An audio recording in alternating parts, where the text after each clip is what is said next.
நிர்வாக அலுவலரும் அவரது உதவியாளரும், தமிழ்ல யாருக்கும் புரியாது, VAO அவர்களும் அவரது உதவியாளர் தலையாரியும் போய் புலத்தணிக்கை பண்ணதுல அந்த இடத்துல புல என்ன குறிப்பிட்டு சொல்றாங்க, இது தீர்வை ரசீது போடாத தரிசு நிலம் எனவும் புறம்போக்கு நிலம் என்றும், இதுல 4 மாதத்துக்கு முன்பு 50 டிராக்டர் அளவு கொண்ட செம்மண் கனிமம் JCB உதவி மூலம் கடத்தப்பட்டுள்ளது அப்படிங்கிற தகவலை கொடுக்குறாங்க. இத டிஓவும் தலையாரியும் புலத்தணிக்கை பண்ணிட்டு இந்த தகவல் பேர்ல நடவடிக்கை எடுக்க சொல்லி தலைவாவிடம் காவல் நிலையத்துக்கு புகார் ஒன்று அனுப்புறாங்க.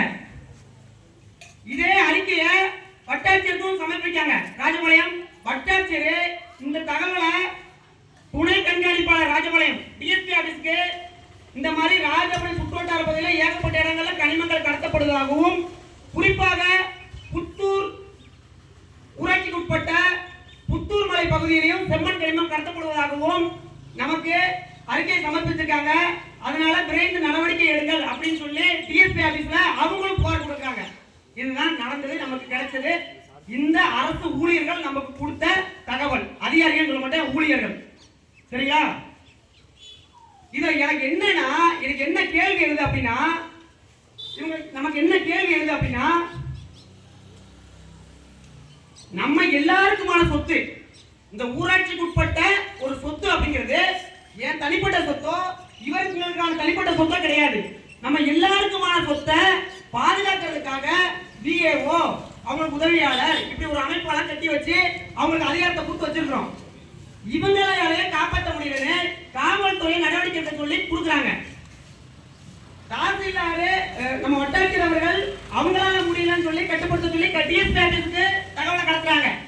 இப்ப இவங்களுக்கு என்ன தோணுன்னா, இவ்வளவு பேருக்கான பொது சொத்தை அந்த அதிகாரிகள் நியமிக்கப்பட்டவங்களாலே காப்பாற்றி கொடுக்க முடியலன்னா, நாளைக்கு தனிப்பட்ட வைரமுத்தோட சொத்தை அபகரிக்கும் போதோ இல்ல என்னை ஒரு ஆள் தாழ்த்தப்படும் போதோ என் வீட்டு பிள்ளைகள் மானபங்கப்படுத்தும் போதோ எவன் கேட்பான்? இந்த காவல்துறை நமக்காக பேசுமா? இந்த அதிகாரம் நமக்காக பேசுமா? பேசினா எதுக்கு வந்துருமா? கூட வேணும் போய் கேட்டா என் பிரச்சனைக்கு யார் வரல, நான் போய் யார் பிரச்சனைக்கு போனோம்? இப்படியே மனநிலை தான். இன்னைக்கு ஒண்ணு மட்டும் நான் பதிவு பண்றேன், ஒன்னே ஒண்ணு பதிவுறேன். அடுத்த வீட்டு குடிசை தீ எரியும் போது தண்ணி எடுத்துட்டு போ, இல்லனா நம்ம வீட்டு குடிசை எரியும் போது தண்ணி எடுத்துட்டு போவா, உயிரோட இருக்க மாட்டான். அதனால தான் பிரச்சனை வந்தாதான் ஓடி போய் தள்ளி எடுத்துட்டு போனோம்.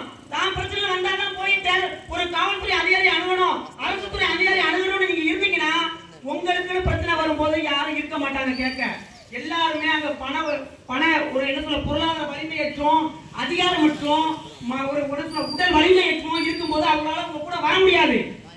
நமக்கான பிரச்சனை இல்லாம பக்கத்து வீட்டு பிரச்சனையா இருக்கும் போது, நம்ம பொதுமக்களுக்கான பொது பிரச்சனையா இருக்கும் போது களத்துக்கு வந்து என்னைக்கு கேட்டீங்களோ அவ்வளவு பேருக்குமான சொத்து பாதுகாக்கப்படுவது போல நம்ம சொத்து பாதுகாக்கப்படும். அப்ப இந்த அதிகாரம் எல்லாருக்குமான பொது சொத்தையே பாதுகாக்க துணை நிற்க மாட்டேங்குது. இது எல்லாருக்கும் தெரியும். கண்ணு முன்னாடி இப்ப லாரி போனா என்ன பேசுவாங்க, உட்காந்து கடைகள் உட்காந்து எல்லாம் தப்புன்னு தெரியும். என்ன பண்ண கைய போட்டு புதிக்கிட்டு இருக்காங்க. என்ன பண்ண முடியும்? நம்ம என்ன பண்ண முடியும்? நம்ம என்ன பண்ண முடியும்? ஊர்ல பெரிய ஆளும்பாங்க, வெள்ளை வேர்த்தி கட்டிருப்பாங்க, வெள்ளை சட்டை போட்டிருப்பாங்க, கரை வேட்டி ஊத்திருப்பாங்க, நல்ல பெரிய மீசை வச்சிருப்பாங்க. இவங்க கேட்பாங்கன்னு மக்கள் நம்புறாங்க, இவங்க கேட்பாங்கன்னு மக்கள் நம்புறாங்க. ஆனா இது நடக்கிறது இவங்களுக்கும் தெரியும். அந்த மணல் கொள்ளை மாபியா இருக்கான் தெரியுமா? இந்த மாதிரி கரை வெட்டி ஊத்துறவங்களையும் இந்த பெரிய மீசை வச்சிருக்கவங்க எதிர்த்து நம்ம அள்ள முடியாதுன்னு அவங்களுக்கு தெரியும். அப்ப உள்ள நுழையும் போது இவங்கிட்ட அனுமதி கேட்டு தான் உள்ள நுழைறாங்க. இவங்க தான் அனுமதி கொடுக்கிறது. நம்ம வீட்டு வாசல், நம்ம வீட்டு கதவை நம்ம திறந்து விடாம எவனால உள்ள வர முடியுமா? நீங்க சொல்லுங்க, யாராவது சொல்லுங்க. அப்ப அனுமதி கொடுக்கிறது இந்த அரசியல் கட்சி பிரமுகர்கள் அடையாளப்பட்டு நிக்கிறவங்க தான். முன்னாள் ஆட்சியாளர்களோட அடையாளம் திமுக அதிமுக எல்லா கட்ட அதிகாரத்துக்கு வந்துட்டு போனவங்க இடம் கொடுக்காம இவங்க அல்ல முடியாது. அப்ப இந்த உண்மையை பொதுமக்கள் புரிஞ்சுக்கணும். இதே இடத்துல வேற ஒரு கட்சி கூட்டம் போட்டா கூட்டத்துக்கு நான் இதை இந்த இடத்துல சவால் விடுறேன், கனிம வளம் தரத்தை நடத்துறேன்னு சொல்லி தலைக்கு 100 ரூபாய் கொடுத்து இந்த இடத்துல இந்த எதிர்கட்சிக்காரங்க, இந்த ஆளுங்கட்சி எதிர்கட்சிக்காரங்க கூட்டம் நடத்தலாம். எங்க கேள்வி நடத்துவான். இந்த ரெட்டகமலை பக்கத்துல பேவர் கல்லு பதிச்சதுல பல விபத்துகள் ஏற்படும். அந்த கல்லை பதிக்கும் போது போர் பண்ணி கேட்கிறோம். எங்களுக்கு தெரியாது படிச்ச அதிகாரிகள் இதுல விபத்து நடக்காம அமைதியாக சொல்றோம், கோரிக்கை தான் வைக்கிறோம். என்ன சொன்னாங்க தெரியுமா? அது பதிலு, நாங்கள் பாதசாரிகளின் நலம் கருதியும் பள்ளி குழந்தைகளின் நடைபாதைக்காக தான் அனுப்பிக்கிறோம். எந்த பள்ளிக்கூடத்து பிள்ளை அது நடந்து போகுது உங்க மனசாட்சிக்கு தான் இருக்கு. உங்க மனசாட்சி விடுறேன். எந்த பள்ளிக்கூடத்து பிள்ளை நடந்து வரேன். இது வரைக்கும் இங்க இருக்க ஆட்டோ ஓட்டுநர்களுக்கு தெரியும், நான் தலைமையகத்தில் வேலை பார்க்கறவங்களுக்கு தெரியும். இதுல எவ்வளவு சிரமமா இருக்கு. ஒரே நேரத்துல 4 சக்கர வாகனம் ஒரே நேரத்துல கிராஸ் பண்ண எவ்வளவு பிரச்சனைகள் தெரியும், எவ்வளவு விபத்துல அனுபவிச்சுன்னு தெரியும். இதே புத்தூர்ல ஒரு 2 பிள்ளைக்கு தகப்பன் ஒருவன் உயிரிழந்திருக்கான், அதுவும் தெரியும். என்ன பண்ணிட்டோம்? நாளைக்கு நம்ம வீட்டுல நடக்காது. என்ன நிச்சயம் இருக்கு? என்ன நிச்சயம் இருக்கு? அடுத்தவங்க நடக்கும்போது உச்சி கொட்டிட்டா ஐயோ பாவம் போயிட்டா. நம்ம பிள்ளைக்கு வீடும் வாசலும் கட்டி வச்சுட்டா, நல்லா படிக்க வச்சுட்டா, படிக்கலாம் போறான். மதுப்போதைக்குள்ள போக மாட்டாங்க. என்ன நிச்சயம் இருக்கு? பள்ளி பருவத்துல மதுப்போதை நோயாளியா மாறி நிக்கிறான். நம்ம தடுத்த முடியுமா? பொருளாதாரம் சேர்க்கணும் தான், எப்படி சேர்க்கணுங்கிறது இருக்கு. காமராஜர் அன்னைக்கு கொண்டாடுறீங்க, கொண்டாடுங்க. அருகதற்கான அதை உங்களுக்கே விடுறேன். அதை எப்படி கொண்டாடணும் அப்படிங்கிறது உங்களுக்கே வைக்கிறேன், கேள்வியா வைக்கிறேன். நான் சொன்ன உங்களுக்கு கோவம் வரும், ரோசம் மானம் புத்துட்டு வரும். கொள்ளையடிக்கும் போது வராது. ஒருத்த உயிர் போகுது, நம்ம குடும்பத்தில் ஒருத்த உயிர் போகுது, அப்ப வராது. இந்த புத்தூர் ஒயிட்டா போச்சு ப்ராப்ளம் ஆகி நிக்குது இன்னைக்கு. இதுக்கு யாருக்கும் கோவம் வராது, யாருக்கும் கோவம் வராது. ஒரு விஷயத்தை சரியா எடுத்து வச்சுனா இவன் என்ன சின்ன பையன், இவனுக்கு என்ன தெரியும்? நாங்கெல்லாம் 50 வருஷம் அரசியல் பார்த்தவங்க. 5 வருஷத்துக்கு முன்னாடி தேர்தல் நிக்கிற யார்ட்டையும் பேச முடியல. ஐயா சாமி, ஐயா மாமா, சித்தப்பா, நீங்க அப்படி நினைக்காது சித்தப்பா, உங்கள்கிட்ட கோவப்படல சித்தப்பா, நான் அப்படிலாம் சித்தப்பா, ஒரு விஷயத்துக்காக நிக்கிறேன் சித்தப்பா, கொஞ்சம் விட்டுருங்க சித்தப்பா. அவ்வளவு வேட்டை கெஞ்சி நின்றுருக்கு. ஒரு பஞ்சாயத்து தலைவர் தேர்தலுக்கு நிக்கிறதுக்கு அவ்வளவு எதிர்ப்பு. ஓட்டுக்கு 200, 300, 500 கொடுத்துருந்தா மாப்பிள்ள நீங்க தான் ஜெயிச்சிருப்பீங்க, தம்பி நீங்க தான் ஜெயிப்பீங்க அப்படின்னு போல வந்திருப்பாங்க. அவ்வளவு எதிர்ப்பு. நான் உங்களை முழுத்தா குறை சொல்றேன், ஆனா நம்ம செஞ்சுக்கிட்டதே தப்பு அப்படிங்கறத திரும்ப எச்சரிக்கிறோம். இப்ப இந்த வழக்கொலையிலையுமே என்ன நடக்குன்னா, யாராவது ஒரு புகார் பண்றாங்க அப்படின்னா அவங்களை கூப்பிட்டு, தம்பி நாங்க 13 இடத்துக்கு பணம் கொடுத்துக்கிட்டு இருக்கோம், உங்களுக்கு என்ன வேணும்? அவங்க கேட்கிற கேள்வி, உங்களுக்கு என்ன வேணும்?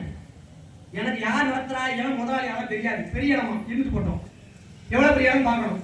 அடுத்தவன் ஊரை கொள்ளையடிச்சு உலையில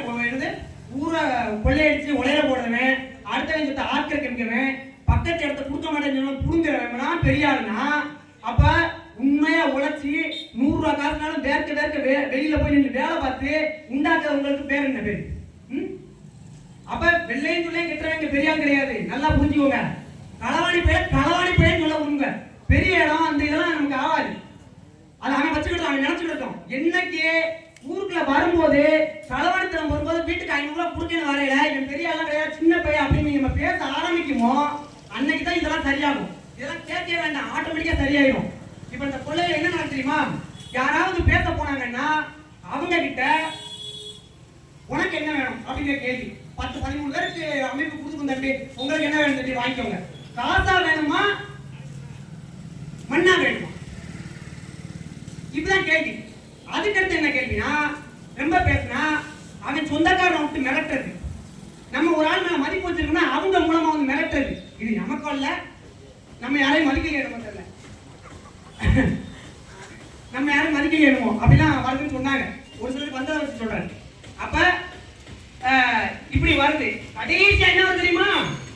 தம்பி அல்லது நம்ம ஆளுங்க அல்லது நம்மளே தடுக்கலாமா? நம்ம ஆளுகளை தடுக்க நம்ம தானே தடுக்கணும். அடுத்த வேணாத்தான் நம்ம தடுத்தா சாதிய மோதலா வந்துருங்க. அப்ப அவன் பிரச்சனையை அவன் தான் கேட்கணும். நல்லது செஞ்சா பாராட்டுவோம், தப்பு செஞ்சா கேட்கணும். அப்ப அவன் சாதிய உணர்வை வச்சு மனங்கடிக்கான். யாராவது 4 பேர் ஊர்ல கேட்கணும் ஆதாரத்தோட வெளியே வந்தான்னு வச்சுக்கோங்களேன், அவங்கள வந்து ஆஃப் பண்றது. அப்ப இவங்க என்னன்னா ஒரு பயம், நம்ம வெளியே நடமாடணும், நம்ம குழந்தை குட்டிகள் இருக்கு, நம்ம இவங்களை ஏற்று இருந்த முடியுமா அப்படின்னு ஒரு அச்சுறுத்தல். ஒரு சினிமா படத்தில் நடக்கிறதா நம்ம வேடிக்கையா நினைச்சிட்டு இருந்தது நம்ம பகுதியிலே நடக்குது. இதுக்கு அவ்வளவு பேரும் வேடிக்கை பார்க்கிறோம்.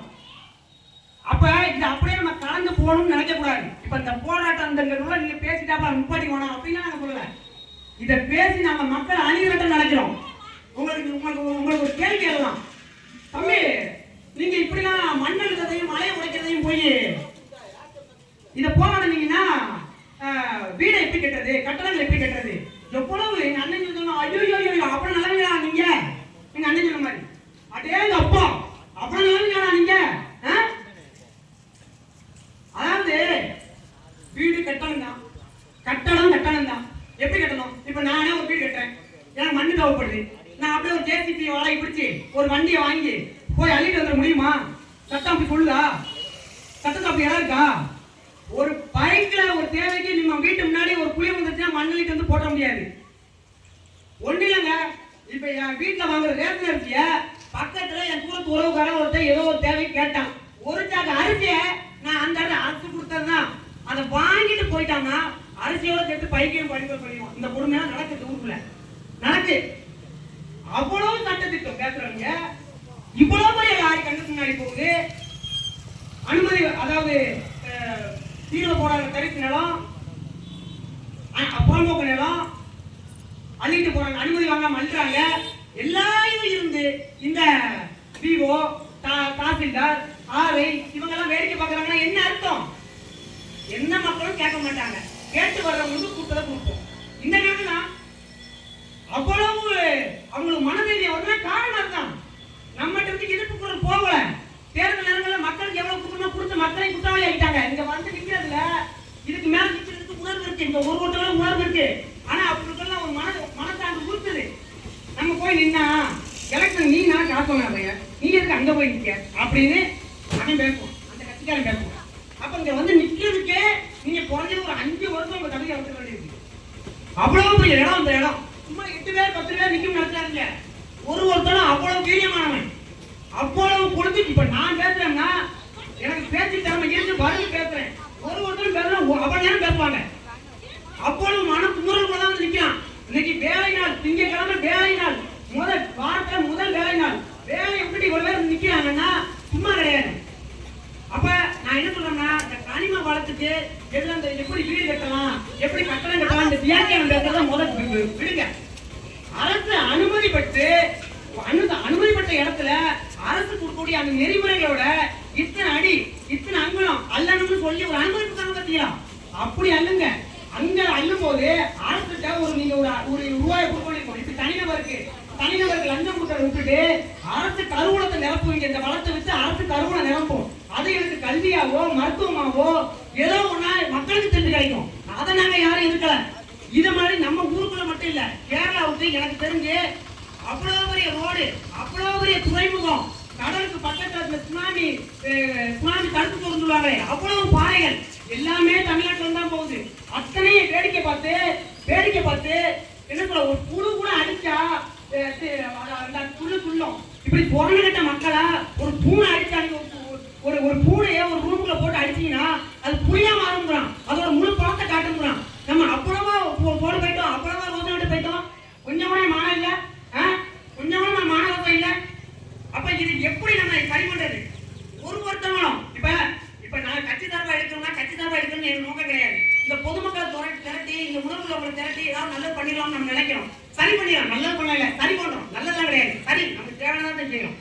ஆனா இந்த உணர்வு யாரை போய் தரட்ட எங்களுக்கு போய் தரட்டாலும் நாங்க முடிக்கிறாங்க. அப்ப அவரை கூப்பிட்டு வந்துட்டு நாங்க அந்த வேலையை செய்ய வேண்டிய தேவை இருக்கு. ஒரு மாற்று கட்சிக்காரங்க ஒருத்தர் பேசுறாங்க, நம்ம இந்த இதுல புகார் பண்ண போட்டவங்க. அப்ப அவங்க அழைச்சி பேசுறேன், அண்ணே நம்ம பகுதி பிரச்சனையா இருக்கு, நீங்க புகார் பண்ணாரு பேசுறேன் வாங்கினே, நம்ம பகுதியில இருந்து உணர்வு இருக்கவங்க எல்லாம் கூப்பிட்டு நம்ம இந்த இதுக்கு அடுத்த கட்ட நடவடிக்கை என்ன இதை தடுக்கிறதுக்கு அப்படின்னு சொல்லி கேட்கும்போது அந்த அண்ணே சொல்றாங்க, பல விஷயங்கள் பேசினாங்க. அவ்வளவு நேரத்தில் வந்துச்சு அதான் இதான் எல்லாம் சொல்லி முடிஞ்சு கிடைக்கிறவங்க. அண்ணே தம்பி, நீங்க சொல்ற மாதிரி உங்க கட்சிக்காரங்க மாதிரி நீங்க சொல்ற அதே பாணியில எல்லாரும் இருந்தாங்கன்னா பிரச்சனை இல்லை தம்பி. எங்க கட்சிக்காரங்க மேல உள்ளவங்ககிட்ட நான் இந்த விஷயத்தை கொண்டு போனேன்னா அவன் காசை நேரடியா வாங்கி என்னை காட்டி விட்டு போயிடுவாங்க தம்பி. நான் என்ன பண்ண தம்பி கேட்கறாங்க, என்ன பண்ண கேட்கறாங்க. அதுக்கு அடுத்து நான் நினைச்சேன் இது சாத்தியக்கூடாது.